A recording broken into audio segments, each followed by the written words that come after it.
A collective awe today as the Duke and Duchess of Cambridge showed off their new baby son to the world. Kate carried the little prince out to the waiting media, while William described becoming a new parent as very emotional. Kate gave birth to the prince yesterday afternoon. He is third in line to the throne. Here's what else is making headlines today. Today on the CTV News at 5, the flood cleanup continues in Fort Macleod. Plus, why some U of L employees are being forced to take time off. And a radical new treatment using polio to stop brain cancer.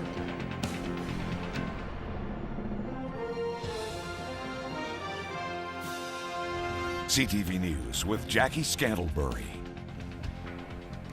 Good afternoon. They appear to be the forgotten ones, victims of last month's flooding, who don't live in a big city or a community like High River where hundreds of homes have been damaged. These flood victims live downstream from the Old Man River Dam, and while family and friends have been helping with cleanup, they feel the government has let them down. Terry Vogt reports. David and Don Little have spent the past month working to get their home and yard in livable condition.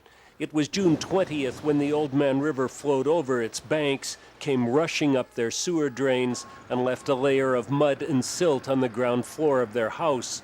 Since then, their days have been filled with hauling, cleaning, and trips to the dump. Every day, yeah. Cleaning, getting rid of all the stench and all the stuff. But this morning I saw a lot of mildew that's starting to come, so that bothers me a lot.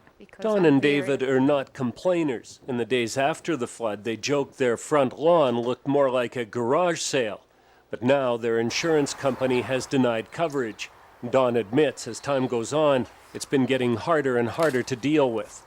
It's the loss of the animals, the loss of just being a family and doing daily stuff. And I didn't expect my summer to be like this. So I'm going to cry, so take it away. The Littles say they're thankful for friends and family who they say have been working like troopers. Their son-in-law has come from the United States, taking time off work to help. It's a lot worse than I imagined. Even with my wife being here and describing it, it's still, you have to see it to believe it. The government might try to buy us out.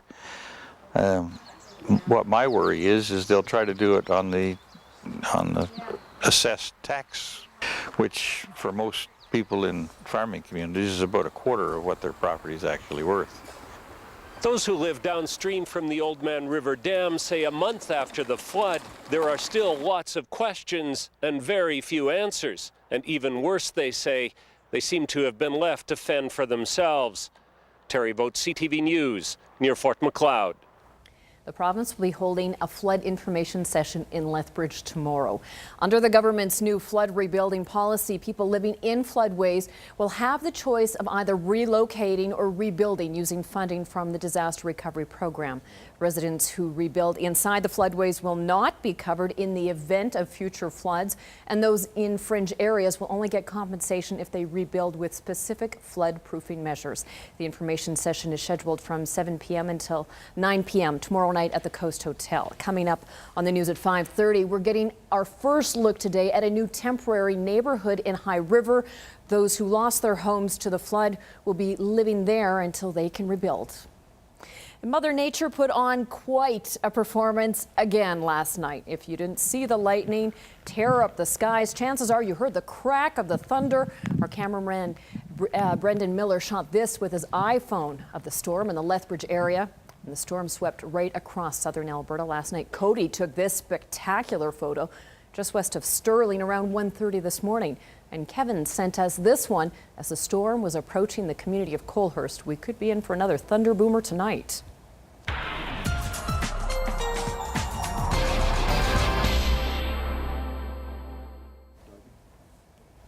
Dory Rossiter, things looking a little more stable, but that's not going to start until tomorrow. Yeah. Tomorrow we're looking a little more stable. Tonight, not so much. We're already seeing an absolute duplicate of what we saw yesterday as far as the developmental form of these storms. They're developing on the mountains and then pushing eastward.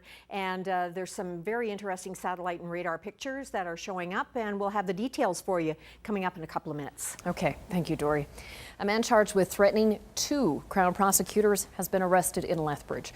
The original allegations happened back in March when the Crown prosecutors received an email allegedly threatening 2 lawyers prosecuting a case involving a friend of the accused.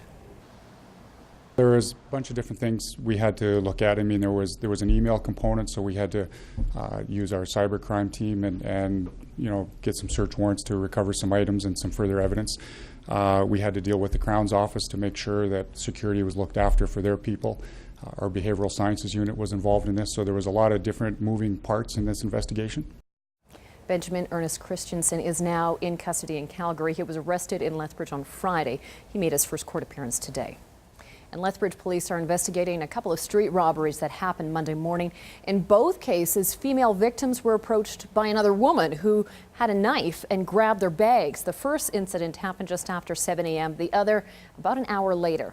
And neither victim was injured, but in both incidents, the suspect is described as a Caucasian woman believed to be in her 20s. She was about 5 foot 6 feet tall, around 120 pounds. She was wearing a black sweater with white lettering on the front. The hood was up and she was carrying a knife. Anyone with information is urged to contact either police or Crime Stoppers. Well, if you've got a bit of extra change lying around, the City of Lethbridge is looking for a new sponsor for the new Crossings Ice Complex over on the west side. An open house to share more information on the facilities and sponsorship benefits is going to be held. The information will also be posted on the city's website. The Twin Ice Arena and Curling Rink is scheduled to open in September of 2016.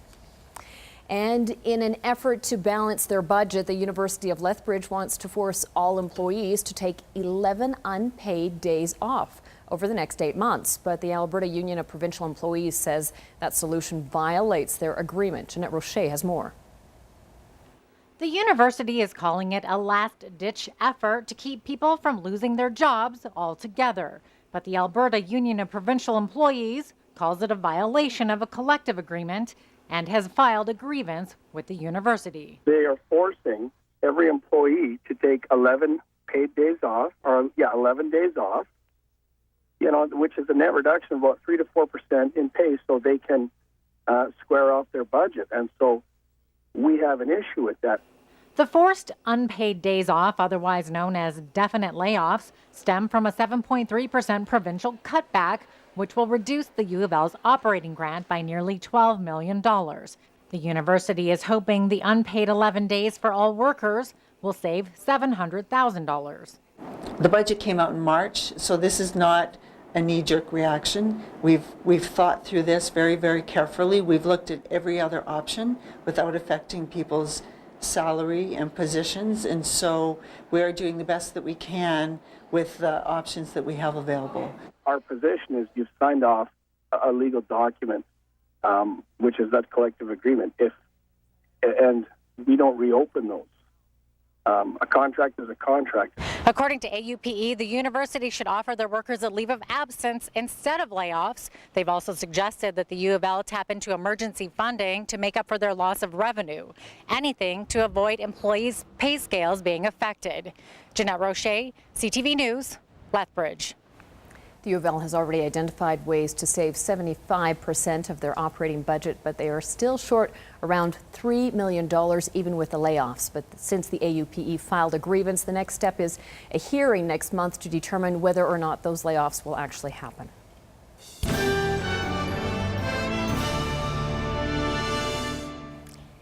It was the moment everyone had been waiting for, William and Kate introducing their newborn son to the world. When they emerged from the hospital in London today, the Duke and Duchess made it clear they'll be the most modern, hands-on royal parents ever. Nick Schifrin has the latest. The Duke and Duchess of Cambridge holding the son who would be king. The one-day-old's first moment outside the hospital will be replayed forever. He's got a good pair of lungs on him, that's for sure. He's a big boy, he's quite heavy, but we're still working on a name. So we'll have that as soon as we can. But it's the first time we've seen him, really, so having a proper chance to catch up. The couple beaming, radiant. The baby first in Kate's arms and then passed to proud Papa. In his blanket, he clutched his fingers together. And who does he look like? He's got her looks, thankfully. No. I'm not sure about that. And then, baby in the backseat, dad behind the wheel, and off into the sunset. May we see your son? What a difference a generation makes. 31 years ago, on the exact same steps, Charles and Diana introduced the world to William. They lingered briefly and took a chauffeur-driven car. The whole interaction lasted a minute. But today, the House of Windsor is stronger than ever, and Great Britain now has 3 kings in waiting. Today, they celebrated the baby with gun salutes and hours of bells. And now, the happy couple can seize a little privacy and begin their lives as parents. Very emotional. Yeah, it's very emotional. It's such a special time. I think any parent, I think, will probably sort of know what this feeling feels like. So It's very special. William and Kate now head home to Kensington Palace, the same place where William grew up. Their apartment, more than 20 rooms. Not too bad for the boy who one day will become the first king of the 22nd century. Nick Schifrin, ABC News, London. Now to a story with international and local ties. The 2013 World Plowing Championships have just wrapped up. The event attracted 60 competitors from 30 countries, including some from France, Russia, Ireland, even Kenya. For more on the sod busting, here's tonight's report from Farm TV.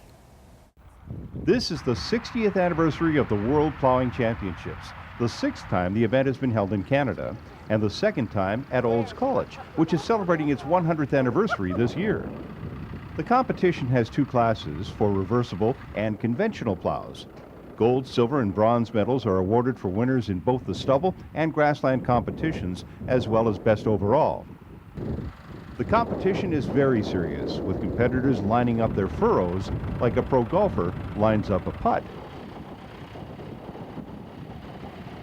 We spoke with John Whalen from the Republic of Ireland, who had won the 2013 stubble gold medal the day before.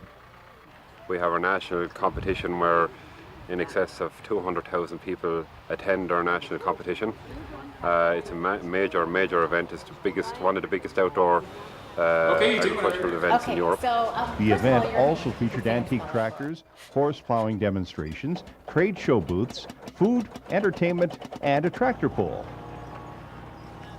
Next year's World Plowing Championships will be held in France. Farm TV is brought to you by DA Building Systems. Another record on Wall Street today. The Dow Jones Industrial Average climbed to a record high following a 22-point gain. Coming up after the break, Dory's got more on your more stable forecast.